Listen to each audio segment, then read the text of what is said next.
Aleluya. ¿Listos? Voy a pedirte un favor. Ve conmigo a Segunda de Samuel, capítulo 9. Segunda de Samuel, capítulo 9, por favor. Segunda de Samuel, capítulo 9. De esos libros que casi no leemos, pero que son fascinantes. Son de esos libros que, ¿a poco existe Samuel, pastor? Yo no me acuerdo que es hijo de Ana. Sí existe y tiene libros. Second Samuel 9. Segunda de Samuel número 9. ¿Sí? ¿Listos? Segunda de Samuel número 9. Está entre Génesis y Apocalipsis. ¿Listos? Dice la palabra, así sentaditos, tranquilitos. Síganme con su vista, ¿sí? Dice la palabra, en nombre de nuestro Dios. Entonces David preguntó: ¿habrá todavía alguno que haya quedado de la casa de Saúl quien yo pueda mostrar compasión por amor a Jonathan? Había un siervo de la casa de Saúl cuyo nombre era Siba, a quien llamaron ante David. Y el rey le preguntó: ¿tú eres Siba? Y él dijo: yo soy tu siervo. Y el rey le dijo: ¿habrá todavía alguno de la casa de Saúl a quien yo pueda mostrar compasión por amor a Dios? Entonces Siba respondió al rey: queda un hijo de Jonathan que está lisiado de sus pies. Acuérdate de esto: lisiado de sus ¿qué? Pies. Y el rey le dijo: ¿dónde está? Siba respondió al rey: he aquí que está en casa de Maquir. Acuérdate, Maquir, hijo de Gamir, de Lodebar. Entonces el rey envió a que lo trajeran de la casa de Maquir, hijo de Magir, de Lodebar. Entonces Mefiboset, hijo de Jonathan, hijo de Saúl, llegó ante David y cayendo sobre su rostro se postró. Observen esta parte: cayendo sobre su rostro se postró. Es la misma actitud que utilizó la mujer sirofenicia cuando estuvo ante David. Llegó y se postró. La palabra es carapateo. Carapateo quiere decir echarse como un perro. Observen. Y vean que tiene relación con lo que sigue. Dice: y cayendo sobre su rostro se postró, y David le dijo: Mefiboset. Y él respondió: tu siervo ha venido. Entonces David le dijo: no tengas temor, porque yo te trataré con compasión por amor a tu padre Jonathan. Te reintegraré todos los campos de tu padre Saúl, y comerás pan siempre a mi mesa. Pero él se postró y dijo: ¿quién es tu siervo para que te fijes en mí, siendo que soy como un qué? ¿Ya observaron esa palabra? Que era como un qué? Perro muerto. Aleluya. Miren, la palabra Mefiboset, la traducción de Mefiboset del hebreo al español es el que esparce vergüenza. Esa es la traducción, el que esparce vergüenza. Y les voy a decir algo: muchos de nosotros hemos sido como Mefiboset en alguna etapa de nuestra vida, porque lo único que hemos sabido hacer es esparcir vergüenza. ¿Y cómo esparcimos vergüenza? Con nuestro mal testimonio. Esparcimos vergüenza donde nos paramos, porque dejamos el nombre del Eterno por los suelos. Cuando los escritores de la Biblia escribieron, cuando ponían los nombres, es por algo, porque esos nombres tienen significado para poder entender la historia. La palabra Lodebar L-O, significa donde no hay. Donde no hay. Y la palabra debar proviene de la palabra dabar.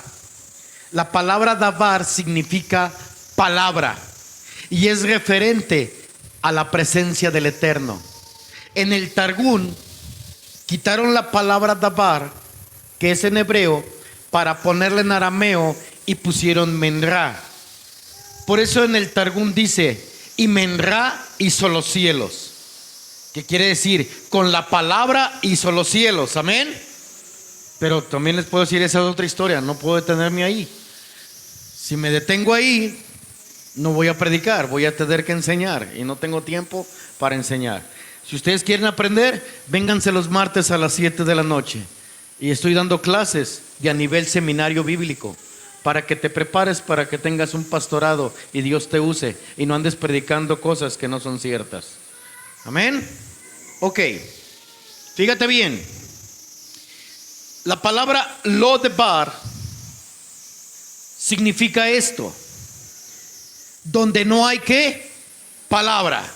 Pero también significa donde no hay discipulado, donde no hay guía, donde no hay dirección, donde no hay revelación, donde no hay disciplina, donde no hay profecía, donde no hay metas, donde no hay sueños, donde no hay una visión que perseguir. Imagínate, estás en un lugar que no saben ni siquiera hacia dónde se dirigen, que no saben ni lo que van a hacer en unos días. No es que ya Dios dirá, no, tienes que tener un plan, porque Dios es un Dios de orden. Tienes que tener una meta definida y tienes que saber hacia dónde te diriges, tienes que saber hacia dónde vas y tienes que saber qué es lo que quieres, amén. Pero si no hay palabra para guiarte, no hay palabra para discipularte, no hay palabra que te dé dirección, no hay palabra que te dé revelación, no hay disciplina, no hay profecía, no hay metas, no hay sueños, no hay nada, entonces estás como nave sin timón, no hay rumbo. Nosotros tenemos que aprender que todo en esta vida tiene un orden, amén. Todo tiene un orden y tiene un porqué.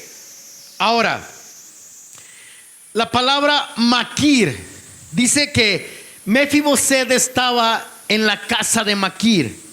La palabra Maquir quiere decir vendido. ¿Qué quiere decir esto? Que Mefiboset sentía que no se pertenecía a sí mismo, que estaba vendido a una persona por su condición de lisiado. ¿Te das cuenta? ¿Cuántos de nosotros, por sentirnos lisiados, limitados, por sentir que tenemos que depender de otra persona, estamos vendidos a esa persona? Y si esa persona quiere caminar en el Señor, caminamos nosotros. Pero si esa persona no quiere caminar en el Señor, no caminamos nosotros. ¿Y cuántas veces estás vendido a una persona que no quiere caminar delante de Dios? Observa, dice Mefiboset, ¿quién soy yo? Esto te muestra que no tiene identidad, no sabe quién es. ¿Quién soy yo? No tengo valor, entiéndeme. No tengo valor alguno para pararme delante de ti. No tengo valor alguno para estar aquí. No tengo valor alguno para poder presentarme delante de ti. Pero ¿cuál era el temor de Mefiboset? De acuerdo a la costumbre que había en el cercano Medio Oriente, cuando un pueblo conquistaba a otro pueblo, el rey del otro pueblo que había ganado, por ende tenía que acabar con toda la descendencia del que era el rey ahí. Por eso dice David, ¿hay alguno todavía de la casa de Saúl? ¿Hay alguno que exista? ¿Quedó alguno? Ahora, la palabra que dice Mefiboset, perro muerto, nos marca una mentalidad de pérdida. Nos marca una mentalidad de pobreza. Imagínate, un príncipe, hijo de un rey, que es un príncipe, con mentalidad de perdedor, con mentalidad de fracasado, con mentalidad de pobreza, con mentalidad de pérdida. ¿Y cuántos de nosotros decimos que somos hijos de un rey?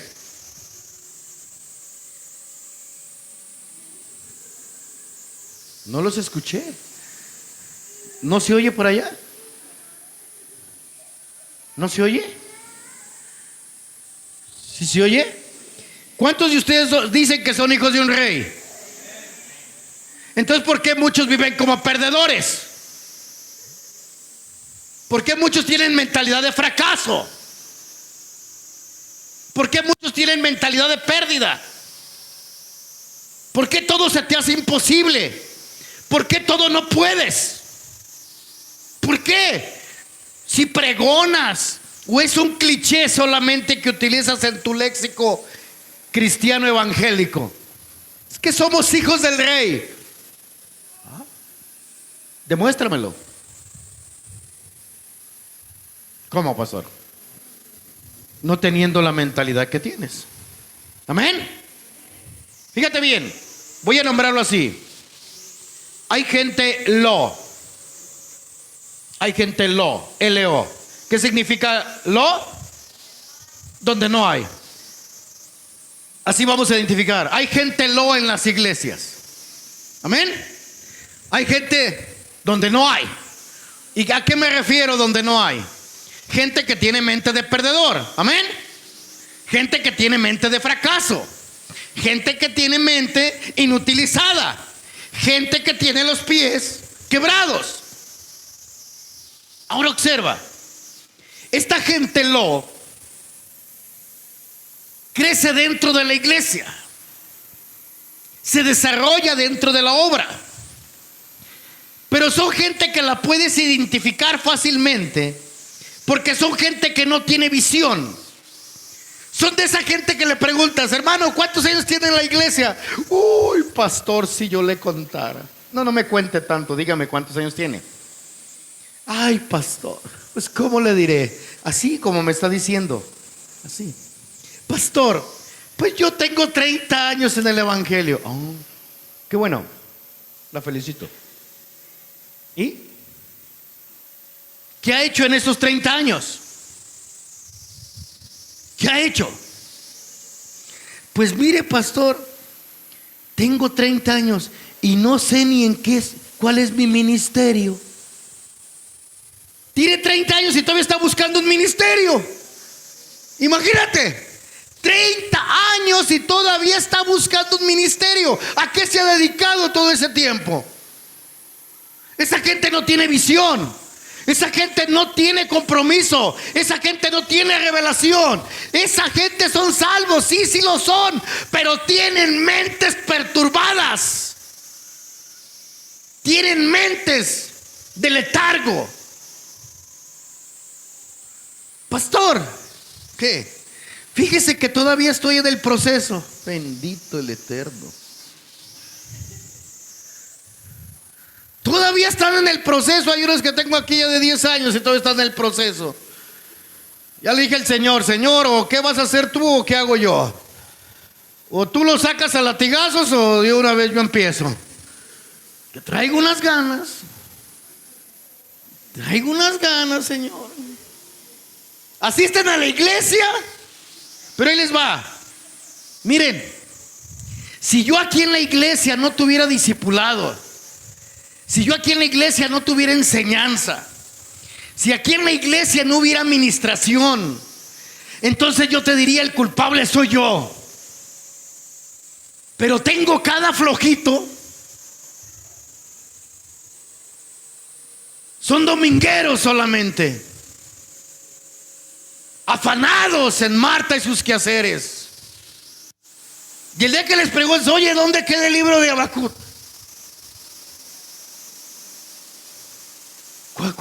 ¿Cuál? Hasta patos se convierten en esa hora. ¿Cuá? Sí, cuá. Habacuc. Habacuc, pastor, sí, Habacuc. Busca en el Imagen TV a ver si te lo enseñaron. ¿Y sabes por qué? Miren, hay iglesias que que los mandan a institutos bíblicos porque en su iglesia no tienen enseñanza. Y después que los mandan al instituto bíblico, la gente se les va. Porque en su iglesia no hay comida, no hay pan, no hay palabra, no hay dabar, no hay revelación.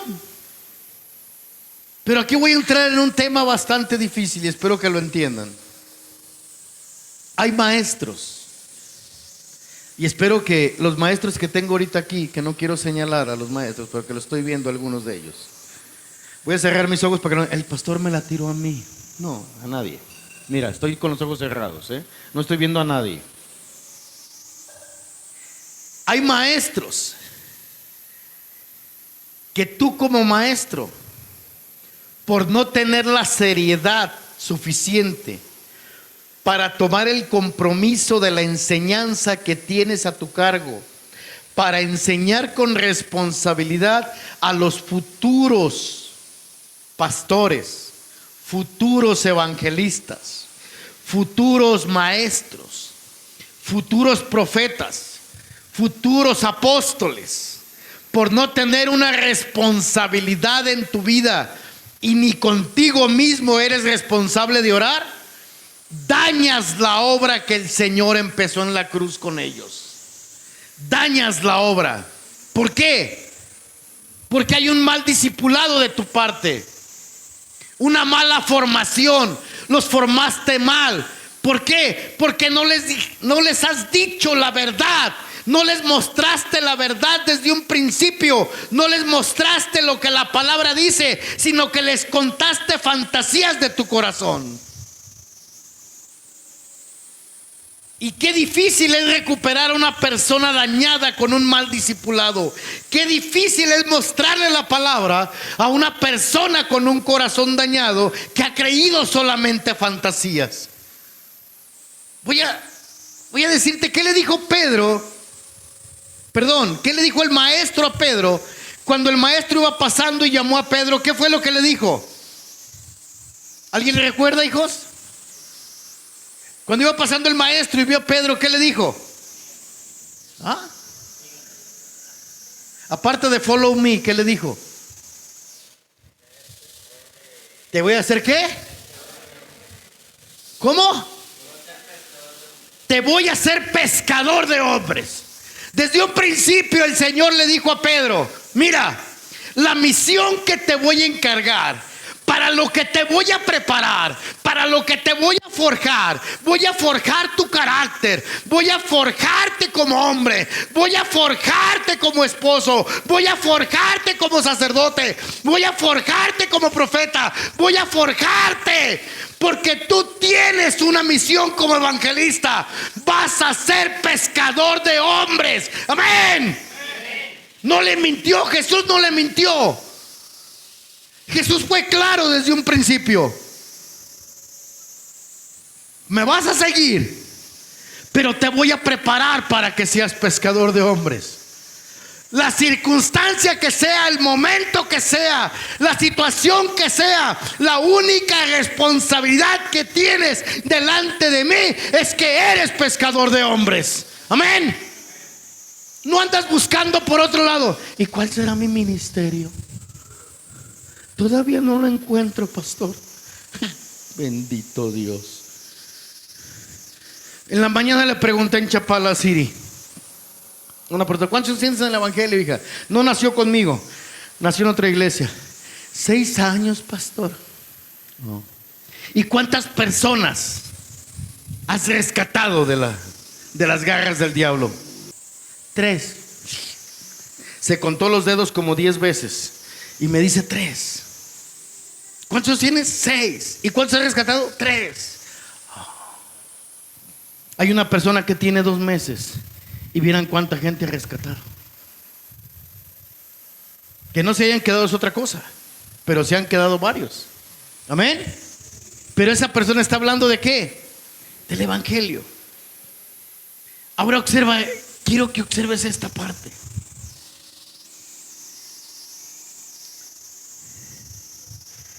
Cuando Jesús llegó a tu vida, José, Él hizo un pacto. Quizás tú no lo sabes todavía, pero Jesús ya tiene preparado dónde vas a servir y cómo vas a servir y por qué vas a servir. Él ya lo tiene preparado, lo tiene diseñado, lo tiene todo estipulado y lo tiene todo cubierto. Ahora solamente José lo único que necesita hacer es recordar que hay un pacto. Y para que haya un pacto se ocupan ¿cuántos? 2. ¿Y quién crees que es el que va a fallar del pacto? ¿Él o tú?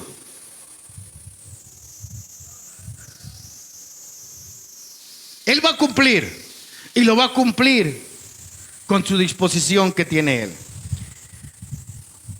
¿Listos? La criada,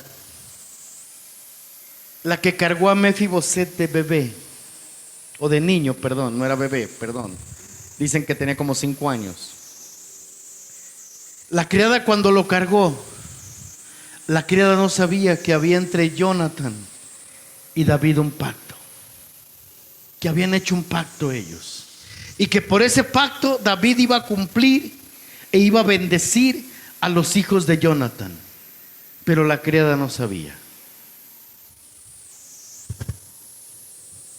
Imagínate, Ramón, estás tú de maestro y estás enseñando vida en Cristo a los nuevecitos. Y tienes bajo tu cargo 15 nuevos. Pero tú no sabes que Dios tiene un pacto con cada uno de esos.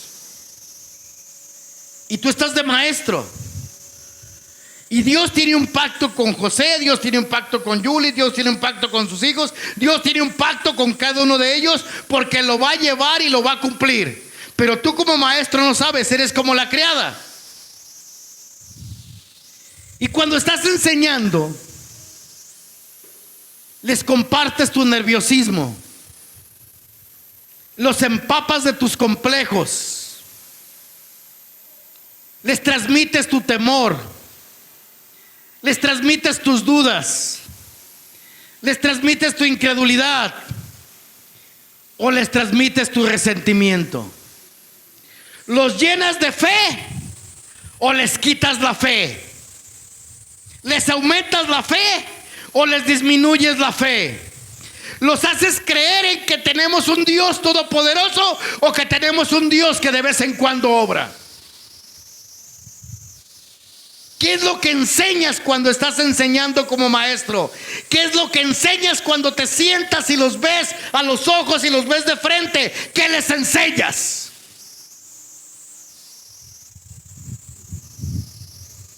¿Corres con ellos y te tropiezas y les quebras los pies? ¿Saben qué pasa cuando tenemos gente lisiada en la iglesia? Gente lisiada por los mismos maestros que tenemos enseñando. Gente que ha lisiado a personas que tienen poco en el evangelio. Le rompieron los pies. ¿Sabes quién es el que gana con eso? Cuando alguien está roto de los pies, dice la palabra: benditos los pies de aquellos que evangelizan. ¿Qué pasa cuando una persona está lisiada de los pies? ¿Ya no qué? Ya no habla de Dios. ¿Sí o no, Manuel? Ya no camina. Lo neutralizaron, ¿verdad, Manuel? Le quitaron el poder en los pies. ¿Y sabías tú que Dios te puso las manos para recoger y recoger en abundancia? Pero te puso los pies para que con los pies marques territorios. No lo entendiste, eso no lo entendiste. No lo entendiste.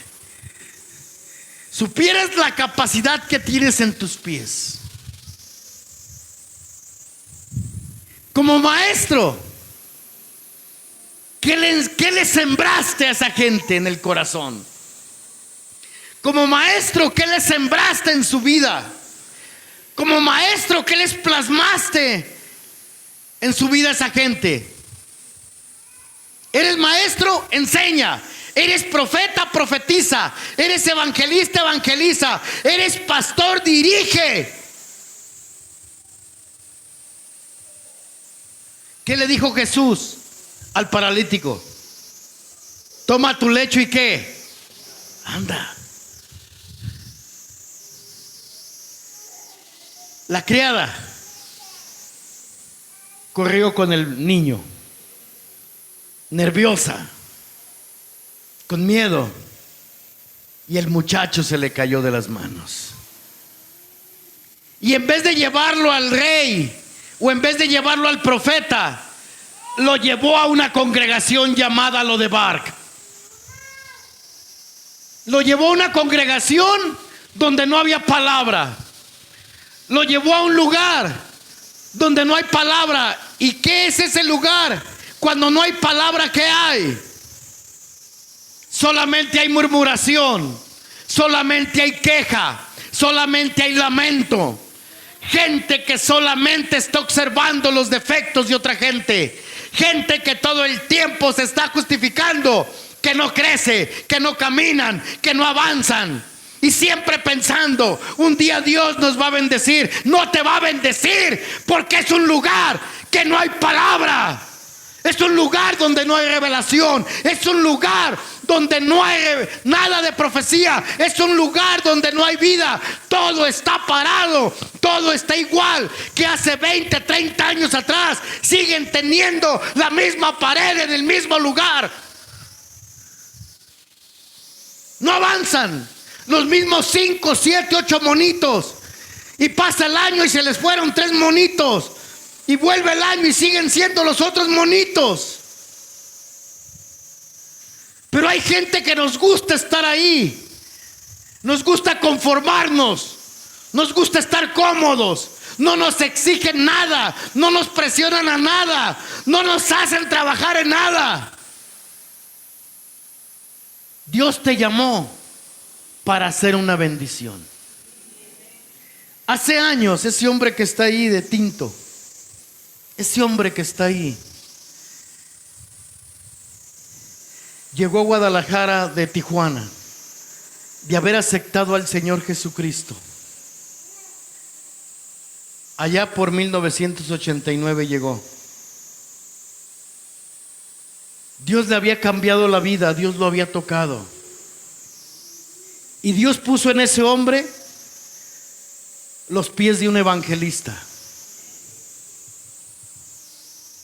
Un hombre que sin saberlo, un hombre que nunca lo había pensado, y él nunca creyó de cierta manera que Dios lo fuera a usar de la forma en que lo usó.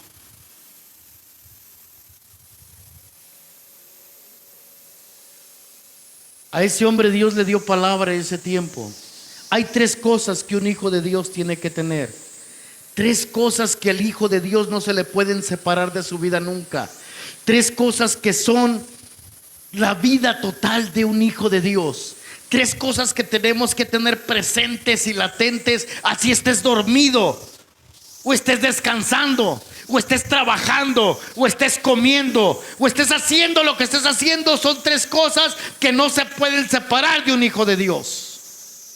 Número 1, el hijo de Dios tiene que comer palabra. Desayunar, comer y cenar palabra. Y si está durmiendo, tiene que estar soñando con la palabra. ¿Te das cuenta? Un hijo de Dios tiene que tener la palabra impregnada en su corazón. Un hijo de Dios tiene que tener la palabra haciéndole una revolución en el corazón. Un hijo de Dios tiene que tener sabiduría, y si no la tiene, dice la palabra que se la demandes a Dios. ¿Sí o no? Entonces un hijo de Dios tiene que ser sabio. Amén. A pesar de las circunstancias, y por más indignado que estés, y por más que te esté hirviendo la sangre, tienes que utilizar la sabiduría hasta para ir al baño. Piensa. Número 3, un hijo de Dios tiene que tener revelación de 2 maneras: en la oración o en la lectura de la palabra. Pero un hijo de Dios siempre tiene que tener revelación de Dios y tiene que llegar el rema a su vida. Tiene que haber un rema siempre. Y la palabra rema quiere decir palabra de revelación que llega de su espíritu a mi espíritu y se comunica hacia allá. Amén. Aleluya. Eso es un hijo de Dios. Eso es un hijo de Dios. Observa. Nosotros somos parte de un pacto. Somos hombres y mujeres que estamos bajo misericordia. Y la traducción de misericordia es gracia. Estamos bajo la gracia. Pero nosotros no podemos estar como Mefiboset, bajo un falso discipulado, donde no hay crecimiento, donde no hay avance, donde no hay nada. No podemos estar en un lugar donde los versículos... ¿Y cuántos versículos leyó esta semana, hermano? Les voy a contar algo. Hace años, muchos años atrás, yo estaba en una iglesia. No voy a decir el lugar porque lo voy a quemar gente. Y créanme, yo me tomé la palabra radical. Yo era tabla, radical. Y en la iglesia se acostumbraba, y aquí hay una persona que se acuerda de eso. Llegábamos los sábados, hermanos, o en la escuela dominical los domingos a las 10 de la mañana. Hermanos, ¿y cuántos versículos leyeron? Y se levantaba un hermanito allá. Hermano, sí, hermano, dígame. Yo leí 20. 20 versículos, perfecto. Y parecía competencia. Luego se levantaba otro y 30. Y luego se levantaba otro 35. Y luego el otro 40. Ya cuando iban en 50, pues a ti ¿qué te queda? Y luego llegaba, yo casi era yo era el último. ¿Y usted, hermano Enrique? ¿Cuántos leyó, hermano? No, pues para matársela tiene que ser 150. No, hermano. ¿Cuánto leyó, hermano? 1. ¿Qué? ¿Cómo que leyó un versículo en toda la semana? Sí, hermano. Pero si usted me pregunta de ese versículo, se lo digo desde el principio hasta el fin. Y le puedo decir que me enseñó ese versículo a mi vida. Amén. ¿A qué leyó 50? Y que me diga cuál de esos se acordó de él. Y que qué enseñanza le dejó. Ninguna.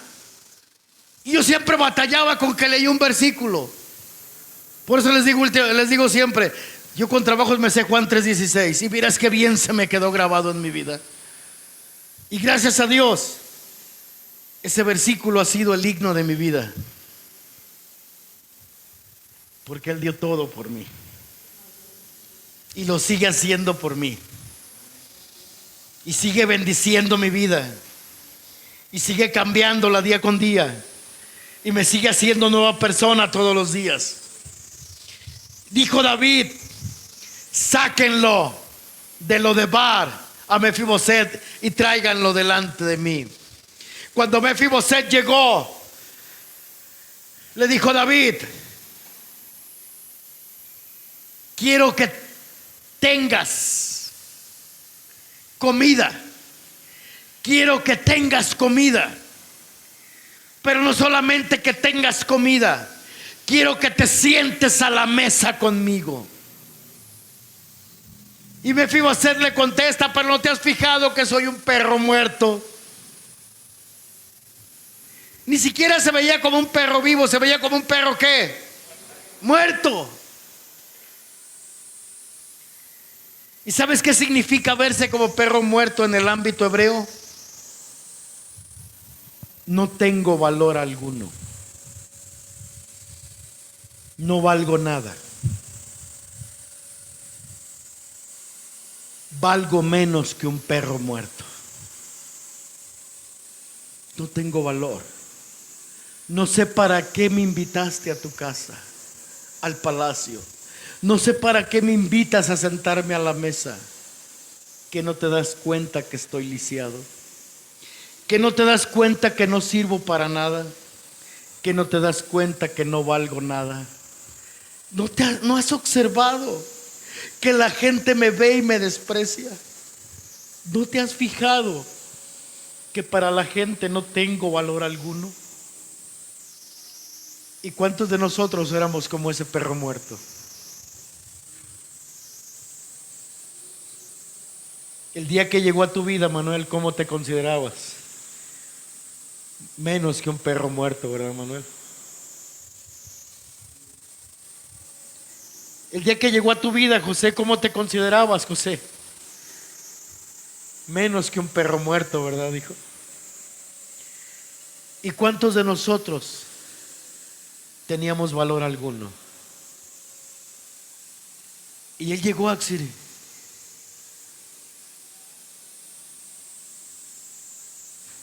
Cuando nadie creía en ti, hija. Cuando no tenías valor para nadie. Cuando estabas llena de angustia y ansiedad. Cuando el dolor de tu corazón te estaba matando. Fue cuando Él llegó.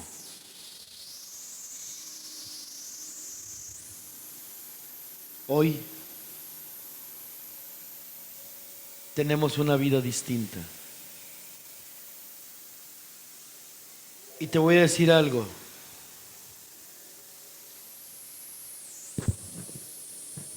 Hay un Mefiboset en el Nuevo Testamento. Y aparece en el libro de Juan, en el capítulo 5 de Juan. Es un Mefiboset moderno, un Mefiboset distinto, pero con las mismas características del otro. La diferencia entre uno y el otro es que a uno lo mandó llamar el rey y al otro no. Al otro llegó el rey enfrente de él.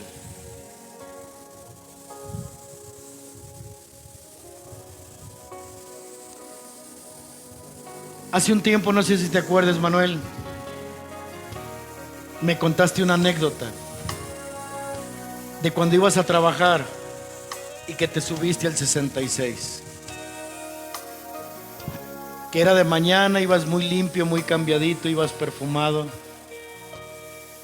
Y cuando te subiste al camión, tú tenías la costumbre de sentarte en el primer asiento hacia el pasillo. Y ese día te sentaste en el asiento hacia la ventana. Y recuerdo que me dijiste que había un indigente que lo viste ahí en la esquina. Y cuando lo viste dijiste, este cuate está sucio. Y solo falta que se suba y se siente al lado mío. Y aquel indigente se subió, ¿te acuerdas, Manuel? Y fue y se sentó a un lado tuyo. Y dijiste tú, este tipo apesta. Huele horrible. Y llegó una palabra de Dios y te dijo, tú apestabas peor que él cuando yo te encontré. ¿Y sabes qué hizo ese hombre? Aquel indigente le preguntó, ¿cree usted un Dios?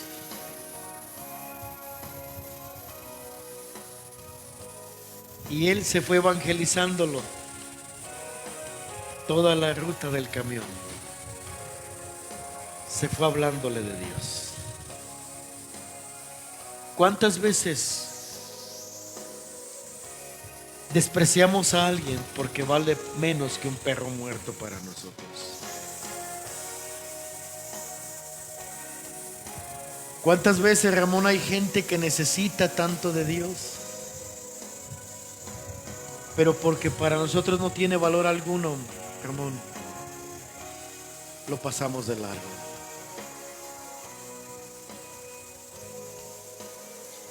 ¿Cuánta gente ha necesitado de una palabra tuya? De una palabra que a ti te dieron un día.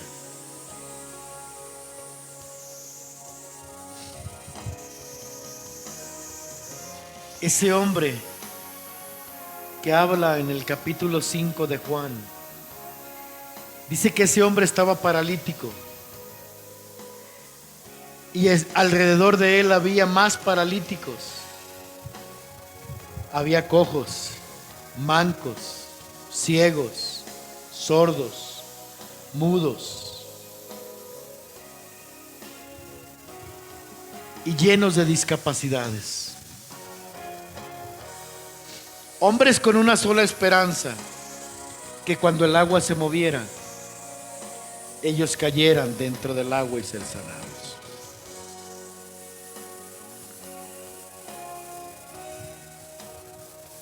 Siquiera estos hombres que cuenta la Biblia tenían una esperanza, caer en el agua. Pero muchos de nosotros no teníamos ni siquiera esa esperanza de caer en el agua. Quizás la única esperanza que teníamos era amanecer un día muerto y solamente así. ¿Cuántos de nosotros éramos vagabundos? Y no por tu forma de vestir, Ramón,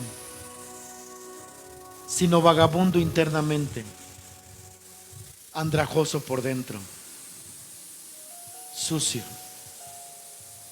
maloliente.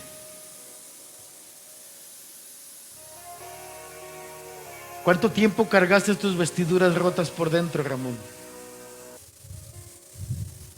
Hoy, tú no lo buscaste, José. Tú no lo buscaste, Blanca. Él fue y te buscó a tu casa.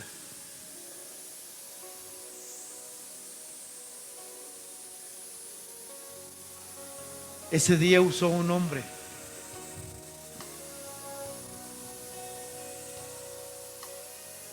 que honestamente no quería ir a tu casa.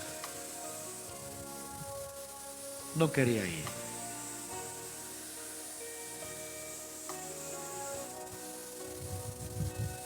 Pero ese día el rey llegó a tu casa. No fue bien recibido, porque no lo fue. Pero el rey tenía un plan, y en su infinito y grande amor iba por una familia completa. El medio fuiste tú. Y el rey, Gloria, ese día pisó tu casa. El rey pisó tu casa. Subió las escaleras. Se paró en tu puerta. Y entró a tu casa.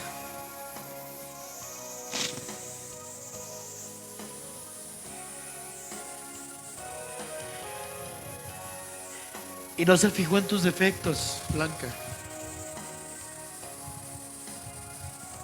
No le importaron tus defectos.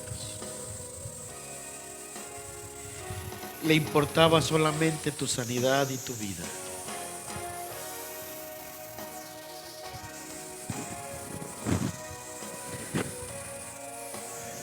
El rey llegó. ¿Y cuántos pueden decir, Gloria, que el rey llegó a tu casa y fue y te buscó?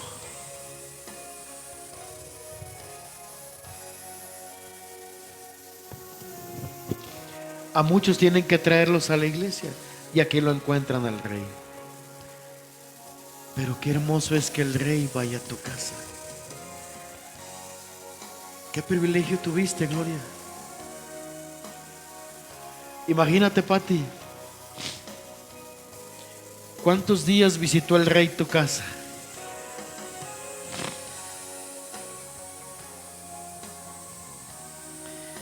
¿Cuántos días el rey bajó con su presencia hermosa en tu casa y llenó ese lugar de la gloria de él?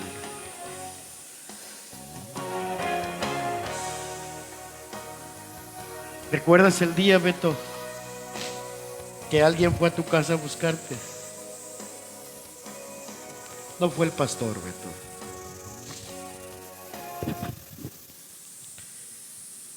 Fue él que personalmente fue a tu casa.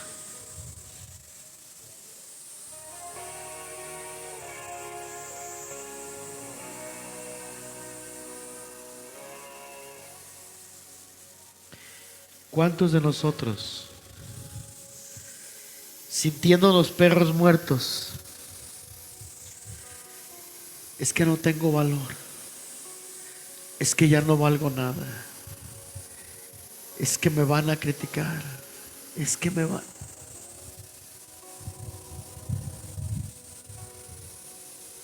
Llegó y tocó a la puerta.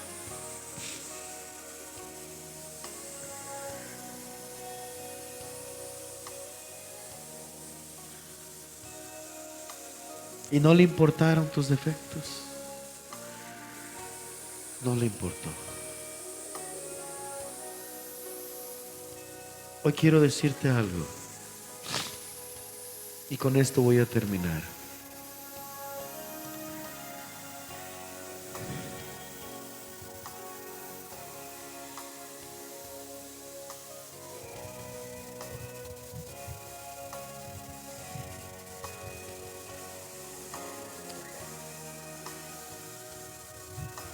No sé si me vayas a entender esto que voy a decir.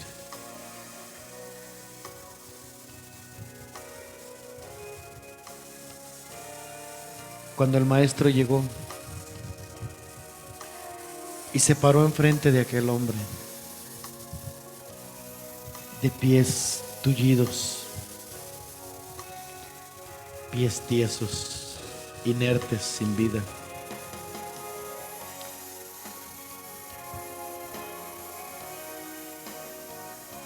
Al ver que el hombre no entendía el mensaje al principio, le tuvo que dar una orden.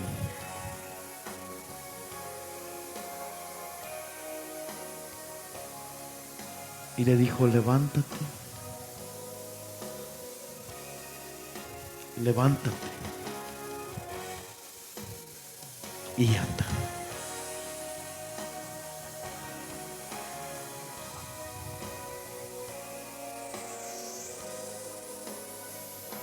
Hoy te lo dice a ti.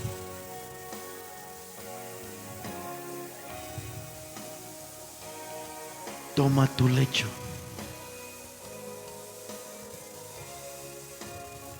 Levántate.